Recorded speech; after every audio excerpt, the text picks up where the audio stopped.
नवम स्कंद का आरंभ। श्री कृष्णं वंदे जगद्गुरुं। जगद्गुरु श्री शंकराचार्याय नमः। मर्यादा पुष्टि से काम विनाश। प्रथम स्कंद अधिकार लीला से संबंधित था। शिष्य का अधिकार बताया गया। जिसका अधिकार सिद्ध होता है उसे संत मिलते हैं। मृत्यु सिर पर सवार होने वाली है, ऐसा सुनने पर राजा परीक्षित के विलासी जीवन का अंत आया और वह सुधर गया। विलासी जीवन का अंत और भक्ति सिद्ध हो जाए तभी जीव अधिकारी बनता है। वैराग्य धारण करके जो बाहर निकल पड़ता है वह संत बनता है और उसे अपने आप सद्गुरु आ मिलते हैं। संत के घर ही संत पधारते हैं। तुम संत बनोगे तो तुमसे भी संत आ मिलेंगे।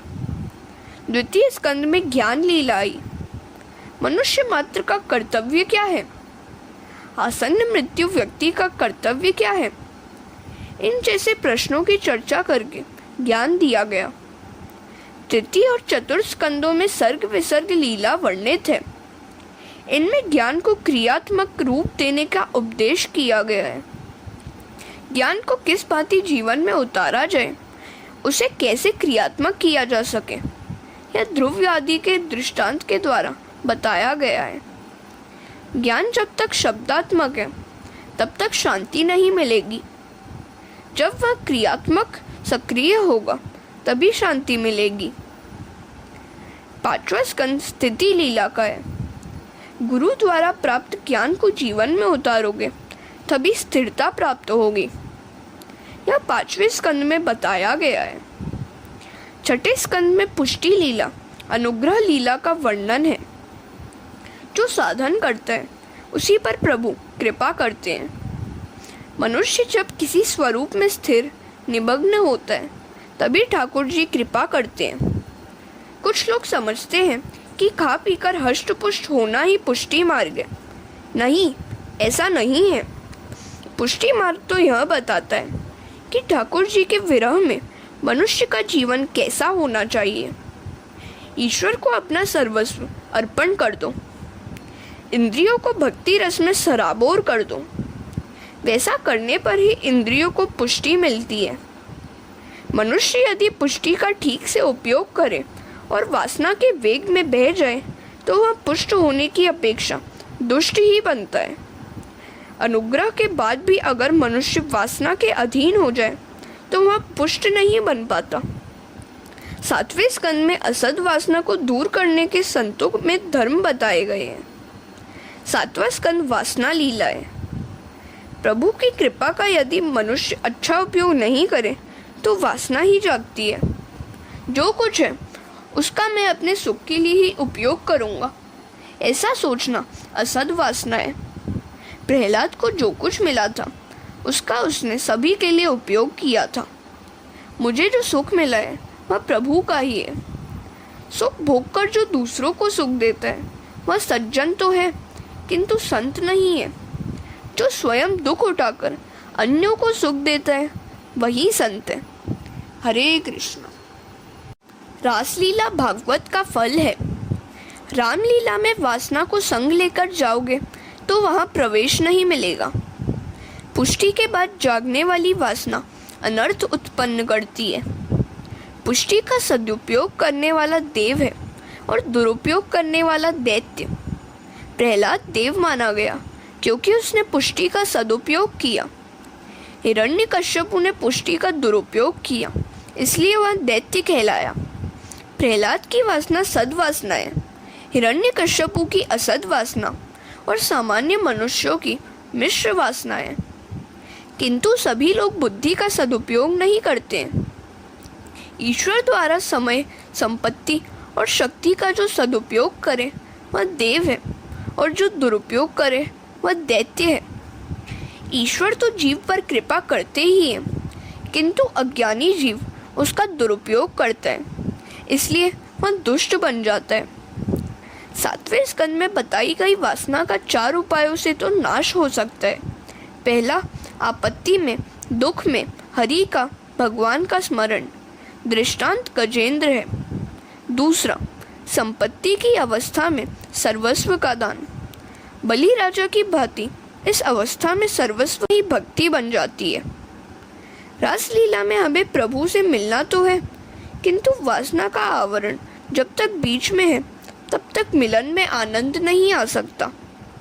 वासना का विनाश करके निर्वासन होकर रासलीला में जाना है। वासना का क्षय होने के बाद रासलीला में ईश्वर और जीव का मिलन होता है।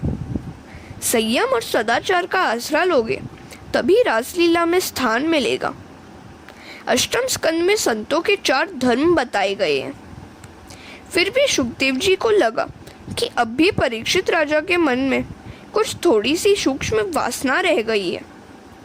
यदि राजा उस सूक्ष्म वासना को मन में ही लेकर रासलीला में जाएगा तो वहाँ भी उसे काम ही दिखाई देगा। मैं राजा को रासलीला में ले तो जाऊंगा, किंतु यदि उसके मन में काम बाकी रहा होगा तो उसे वहाँ भी लौकिक कामाचार ही दिखेगा। जिसके अपने मन में काम है उसे हर कहीं काम ही दिखाई देता है।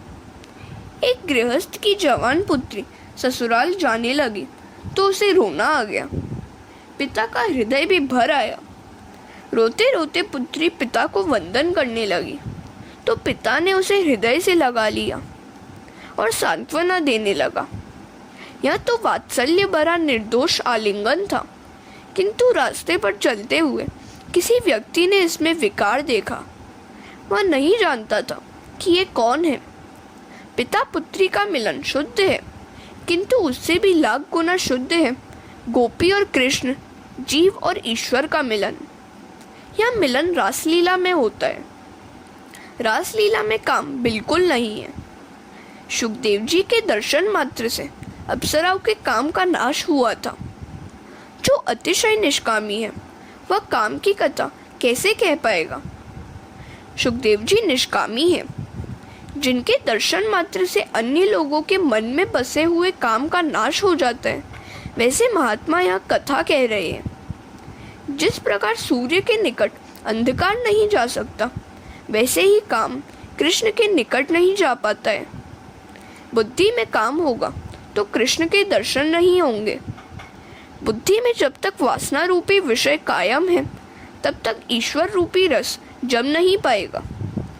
राजा की बुद्धि को स्थिर करने के लिए, शुद्ध करने के लिए 9वें स्कंद में सूर्यवंशी और चंद्रवंशी राजाओं की कथा कही गई है।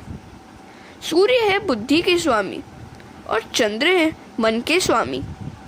बुद्धि की शुद्धि के लिए सूर्यवंशी रामचंद्र जी का चरित्र कहा गया और मन की शुद्धि के लिए चंद्रवंशी श्री कृष्ण का।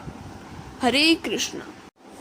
रामचंद्र की मर्यादा का पालन करोगे तो तुम्हारे मन का रावण मरेगा, तुम्हारे मन का काम मरेगा तो परमात्मा कृष्ण पधारेंगे। राम के बाद कृष्ण आते हैं। जो रावण को, काम को मार सकता है, वही कृष्ण लीला का दर्शन कर सकता है। रामचंद्र जी के चरित्र का वर्णन रामायण में विस्तार से किया गया है। उसी का संक्षिप्त वर्णन यहाँ भी कुछ हेतु पूर्वक ही किया गया है। जो रामचंद्र जी की मर्यादा का पालन करता है उसे ही कन्हैया मिलता है। मन को शुद्ध करने के लिए ही ये लीलाएं हैं। इस 9वें स्कंद में 2 प्रकरण हैं जो सूर्यवंशी और चंद्रवंशी राजाओं के विषय में है। सूर्यवंश में श्री रघुनाथ जी और चंद्रवंश में श्री कृष्ण अवतरित हुए। 7वें स्कंद में वासना की कथा थी। उस वासना का नाश करने के लिए 8वें स्कंद में 4 उपाय बताए गए। संतों के इन 4 धर्मों को जीवन में उतारने से वासना का नाश हो सकता है। वासना को यदि विवेक पूर्वक प्रभु के मार्ग में मोड़ दिया जाए तो वह उपासना बन जाती है और मनुष्य को मुक्ति भी दिलाती है। वासना के विनाश के बाद 9वें स्कंद में प्रवेश करना है। मन और बुद्धि की शुद्धि के लिए यह 9वां स्कंद है। इंद्रियों में बसी हुई वासना स्थूल वासना है और मनोगत वासना सूक्ष्म। संतों के धर्मों को जीवन में उतारने से स्थूल वासना का तो नाश होता है, किंतु मन और बुद्धि में बसी हुई सूक्ष्म वासना का नाश वैसी आसानी से नहीं हो पाता। मन के स्वामी है चंद्र और बुद्धि के स्वामी है सूर्य। सूर्य और चंद्र बुद्धि और मन के देव हैं। इन दोनों की आराधना करने पर बुद्धिगत वासना का क्षय होता है। वासना का पूर्णतः क्षय हुए बिना मोह का क्षय नहीं हो पाता और मोह के क्षय बिना मुक्ति नहीं मिलती। मन के सूक्ष्म मल का नाश होने पर ही मुक्ति मिलती है। ज्ञानी पुरुष बार बार सोचते हैं कि संसार में सच्चा सुख नहीं है। जब तक शरीर है तब तक सुख सुविधा की अपेक्षा तो रहती है, किंतु अंत में परिणाम तो दुखमय ही है। ऐसा मानकर वे भोग करते हैं। सूर्य चंद्र की उपासना के बिना बुद्धिगत वासना का नाश नहीं हो पाता। मन में सूक्ष्म मल भी नहीं रह पाएगा तो मन मरेगा, अर्थात श्री कृष्ण में मिल जाएगा। मन मरेगा तो मुक्ति मिलेगी। आत्मा तो नित्य मुक्त है, मुक्त तो मन को करना है। संत धर्म के आचरण से इंद्रियगत विकार का नाश होता है। जो विकार वासना मन और बुद्धि में सूक्ष्म रूप से व्याप्त है, उसका शीघ्र विनाश नहीं हो पाता।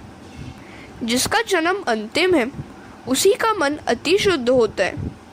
मेरा मन तो शुद्ध ही है, ऐसा विचार कभी न करो, क्योंकि ऐसा करने से साधन साधना उपेक्षित हो जाने की संभावना है। भोजन से चाहे संतुष्ट बनो, भजन से नहीं। सत्कर्म का तो असंतोष ही बना रहना चाहिए। इंद्रियगत वासना नष्ट होने पर भी मनोगत वासना बाकी रह जाती है। ईश्वर के साथ एक होना है। मन और बुद्धि में बसी हुई वासना कृष्ण मिलन में बाधा उपस्थित करती रहती है। हमारा लक्ष्य बिंदु तो है कृष्ण मिलन। हमें ईश्वर के साथ एकत्व साधना करनी है। भगवान के साथ एक होने के लिए ही यह भागवत कथा है। भागवत कथा जीव को भगवान के साथ तन्मय करती है। कथा श्रवण पुण्य का काम है। कर्मों का फल तो कालांतर में मिलता है, जबकि भागवत कथा श्रवण का फल तो शीघ्र ही मिलता है। इस कथा श्रवण का फल है सांसारिक विषयों का विस्मरण और ईश्वर के साथ तन्मयता। सभी साधनों का यही फल है। कथा कीर्तन में अनायास ही तन्मयता हो जाती है। जगत को अनायास भूलकर ईश्वर के साथ तन्मय होना ही सभी साधनाओं का फल है। हमें जगत में रहना है, किंतु जगत को अपने में बसाना नहीं है। जिसके मन में संसार विषय आते ही नहीं है, उसके लिए मुक्ति सुलभ है। प्रभु के द्वारा उत्पन्न जगत मन में विक्षेप करता नहीं है, किंतु जीव अपने मन में जिस जगत को बसाता है, वही भजन में विक्षेप करता बन जाता है। मन में से संसार के सूक्ष्म स्वरूप को निकाल बाहर करोगे, तभी वहाँ श्री कृष्ण आ बसेंगे। हरे कृष्णा। बुद्धिगत काम के विनाश के हेतु ही यह नवम स्कंद की कथा है, जिसमें बरसों से तेल ही रखा जाता है। ऐसे बर्तन को 5-10 बार धोने पर वह स्वच्छ तो होगा, किंतु तेल की बास नहीं जाएगी। अब उस बर्तन में चटनी अचार रखोगे तो वह बिगड़ जाएगा। मनुष्य का मस्तिष्क भी ठीक ऐसा ही है। इसमें कई वर्षों से काम वासना रूपी तेल रखा गया है। इस बुद्धि रूपी पात्र में श्री कृष्ण रूपी रस रखना है। अब इस मस्तिष्क रूपी बर्तन में काम का अंश मात्र भी होगा तो उसमें प्रेम रस जगेगा ही नहीं। जब बुद्धि में परमात्मा का निवास होता है, तभी पूर्ण शांति मिल पाती है। जब तक बुद्धि में ईश्वर का अनुभव नहीं हो पाता, तब तक आनंद का अनुभव नहीं हो पाता। संसार के विषयों का ज्ञान बुद्धि में आने पर विषय सुखरूप बनते हैं। परमात्मा को बुद्धि में रखना है। मस्तिष्क में जब ईश्वर आ बसते हैं, तभी ईश्वर स्वरूप का ज्ञान पूर्ण आनंद देता है। तेल के अंश से चटनी अचार बिगड़ते हैं, वैसे ही बुद्धि में वासना का अंश रह जाने पर वह अस्थिर ही रहेगी। बुद्धि को स्थिर और शुद्ध करने के हेतु मन के स्वामी चंद्र और बुद्धि के स्वामी सूर्य की आराधना करनी है। त्रिकाल संध्या करने से बुद्धि विशुद्ध होगी। वासना विनाश के हेतु संत धर्म बताने पर भी सुखदेव जी को लगा कि परीक्षित के मन में अब भी सूक्ष्म वासना बाकी रह गई है। राजा को रासलीला में ले जाना है, मृत्यु के पूर्व ही उसे परमानंद देना है। जब तक बुद्धि में काम वासना है, श्री कृष्ण के दर्शन उसे नहीं होंगे। अतः राजा के मन में शेष रही हुई वासना का पूर्णतः नाश करने के लिए सुखदेव जी ने सूर्य और चंद्रवंश की कथा सुनाई। जब तक राम नहीं आते हैं, तब तक कृष्ण भी नहीं आते हैं। भागवत में मुख्य कथा श्री कृष्ण की है। फिर भी राम के आगमन के बाद ही श्री कृष्ण आते हैं। जिसके घर में राम नहीं आते हैं, उसका रावण काम मरता नहीं है, और जब तक काम रूपी रावण मरता नहीं है, तब तक श्री कृष्ण नहीं आते हैं।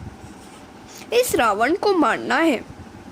रावण तभी मरेगा जब राम की मर्यादा का पालन किया जाए, चाहे जिस संप्रदाय में विश्वास हो। किंतु जब तक रामचंद्र की मर्यादा का पालन नहीं करोगे, तब तक आनंद नहीं मिलेगा। आरंभ में रामचंद्र के चरित्र का वर्णन है, फिर दशम स्कंद की कथा आएगी। भागवत की कथा के वक्ता और श्रोता को राम की मर्यादा का पालन करना चाहिए। मनुष्य को थोड़ी सी संपत्ति या थोड़ा सा अधिकार मिलते ही वह राम की मर्यादा भूल जाता है। राम के आए बिना कृष्ण भी नहीं आते। रामचंद्र की उत्तर सेवा यही है कि उनकी मर्यादा का पालन किया जाए, उनका सही वर्तन रखो। राम जी का भजन करना अर्थात उनकी मर्यादा का पालन करना। उनका वर्तन हमें अपने जीवन में उतारना चाहिए। यदि राम जी को मन में बसाओगे, मर्यादा पुरुषोत्तम रामचंद्र का अनुकरण करोगे, तो भगवान मिलेंगे। उनकी लीला का अनुकरण करो। उनका चरित्र सर्वथा अनुकरणीय है। श्री कृष्ण की सभी लीलाओं का अनुकरण नहीं करना है, उनका चरित्र चिंतनीय है।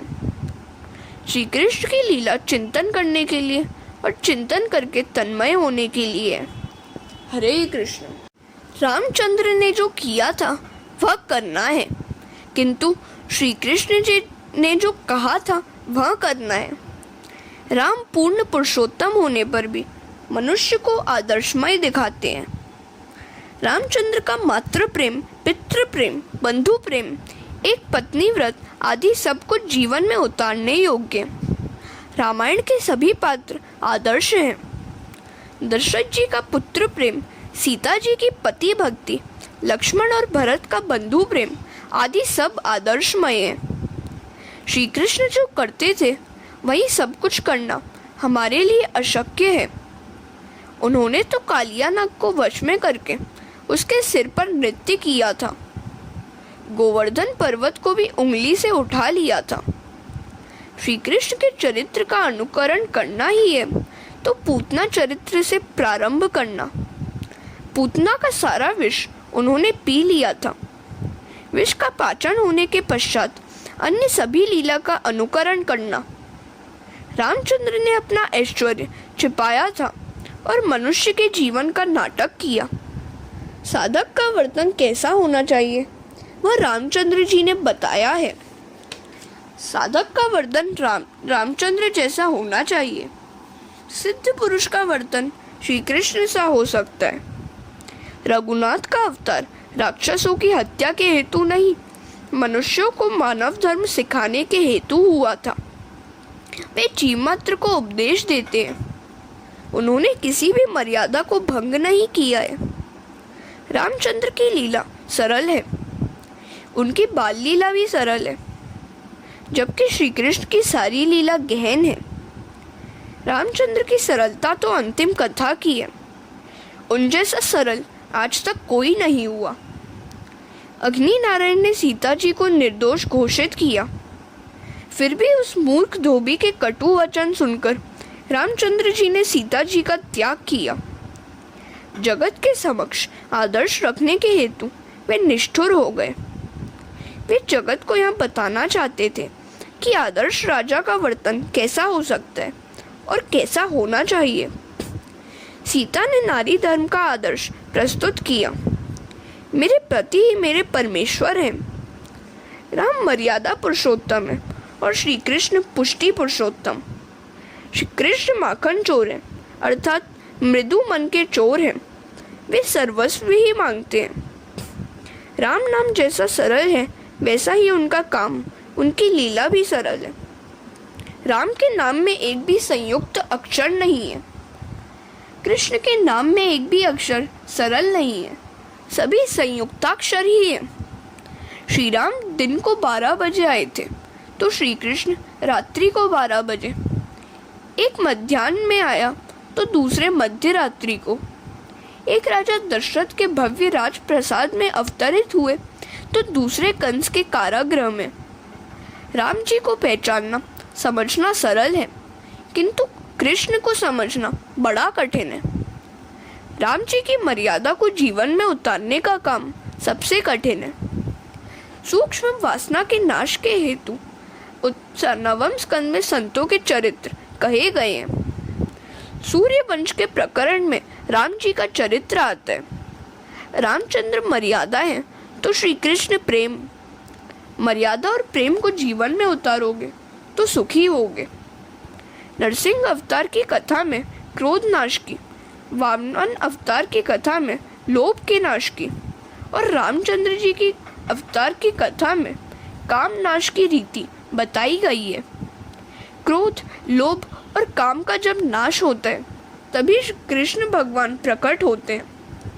वैसे तो भागवत का लक्ष्य कृष्ण लीला का कथन ही है, तो फिर प्रथम स्कंद से ही कृष्ण लीला का वर्णन क्यों नहीं? इसका कारण यही है कि क्रोध, लोभ और काम आदि का नाश होने पर ही परमात्मा कृष्ण मिलते हैं। अष्टम स्कंद के समाप्ति अंश में सत्यव्रत मनु महाराज और मत्स्यावतार की कथा गाई गई है। हरे